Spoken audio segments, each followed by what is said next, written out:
जी बिल्कुल, election commission Charsadda की जानिब से बल्दियाती इंतखाबात के लिए ज़िला चारसद्दा की 3 तहसीलों से अब तक 31 उम्मीदवार जो हैं वो मैदान में आ चुके हैं।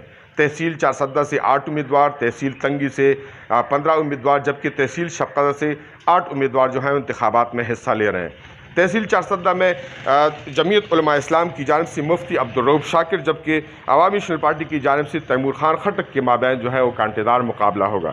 तहसील तंगी में तहरीक इंसाफ के इरशाद अली खान, जबकि कौमी वतन पार्टी के मोहम्मद यहया जान, और इस तरह तहसील शक्कर में पाकिस्तान तहरीक इंसाफ के शाहिदुल्लाह खान, जबकि जमीयत उलमा इस्लाम की जानिब से हमजा आसफ के माबैन जो है वो कांटेदार मुकाबला होगा। इसके अलावा ज़िला भर में 140 विलेज काउंसिल से 2211 उम्मीदवार जो है इंतखाबात में हिस्सा ले रहे हैं, जिनमें जनरल काउंसिलरों की तादाद 1176, ख़वातीन काउंसिलर की तादाद 247, किसान काउंसिलर की तादाद 435, यूथ काउंसिलर की तादाद 342, जबकि अक़लियत काउंसिलर की तादाद जो है वो 11 है।